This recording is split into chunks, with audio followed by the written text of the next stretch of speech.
Many of the buyer clients that I work with end up looking at both new construction and resale homes. Now, in the past, that really wasn't the case unless a buyer had their eyes set on new construction from the beginning. However, the real estate landscape in the Upstate has changed, and now most of the clients I work with do consider new and old. So in this video, we are going to break down the differences in buying new construction versus resale and what that looks like at each stage of the purchasing process for each type of property.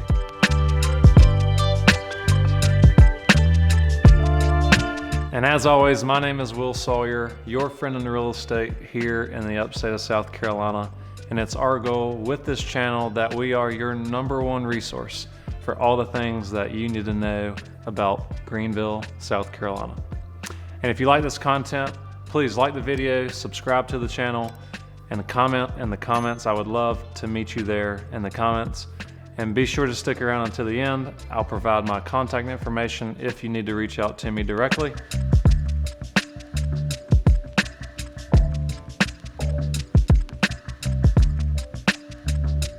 So first up, showings. So when we walk through existing homes, keep in mind we're going to see some grandfathered in items, which means that when that house was built to the code at that time. Now, building codes over the years are going to change. They change every single year, and a new home has to be built to this year's building codes.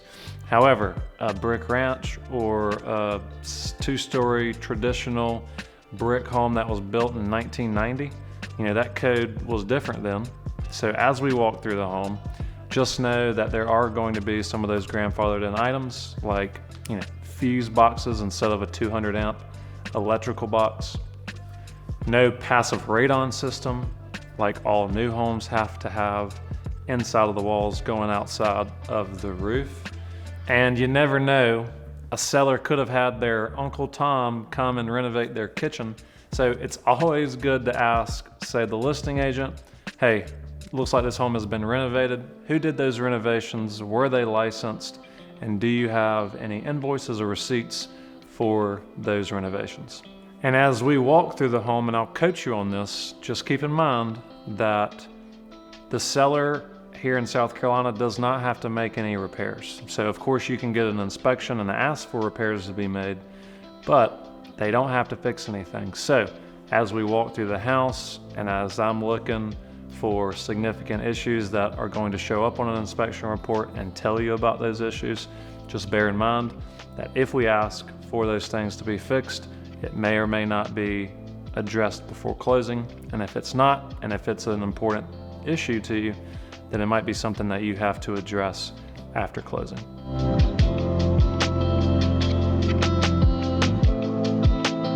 So now let's talk about contract negotiations.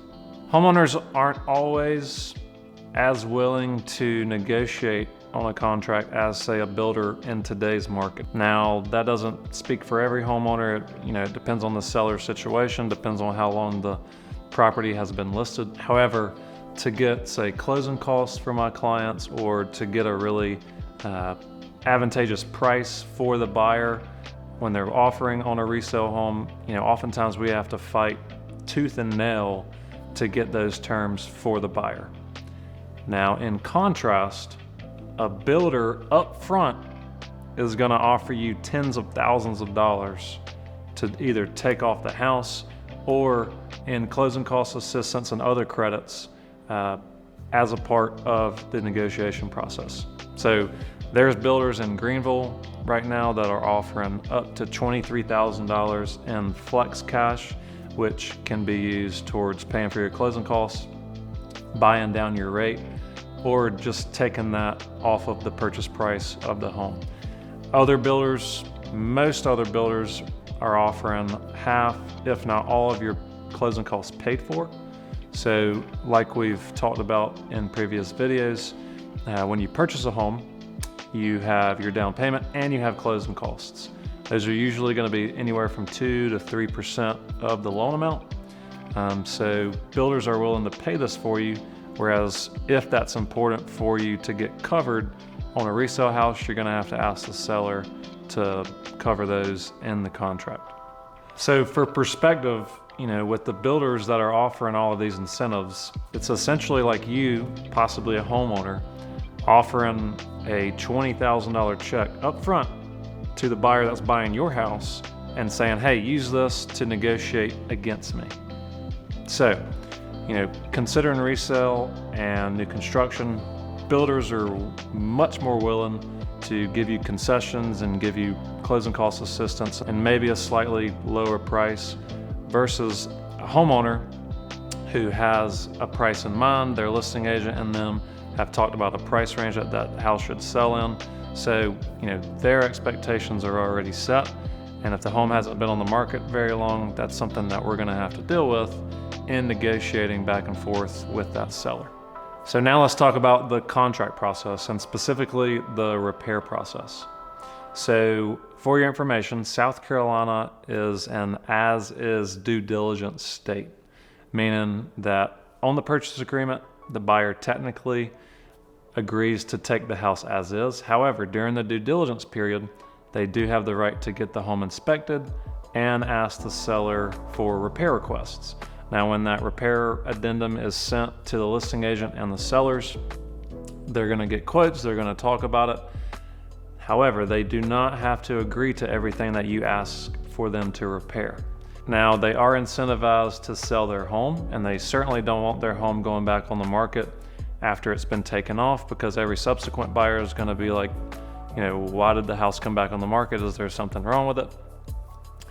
And they know about it, so they would legally have to disclose all the things that are wrong with it.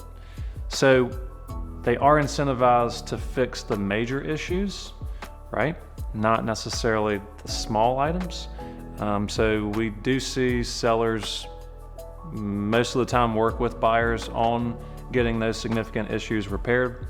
However, it is their contractual right to not fix anything that you ask for them to fix. And if you're buying an older home, which is totally fine, repair costs can add up very quickly. Just recently, I had a client make an offer on a property from the 70s, and this property got inspected. We asked for repairs, and the repairs are gonna cost the seller about $13,000 to fix. And most of these things were simply due to the age of the house. So thankfully, the home inspector that we recommended to the client and the one that he hired brought many of these issues to light, and we asked them to get repaired, and the seller was willing to address them, or else my buyer, if he decided to move forward, would have been walking into a pretty costly situation there after closing. So to wrap that up, the due diligence process usually lasts 10 to 14 days.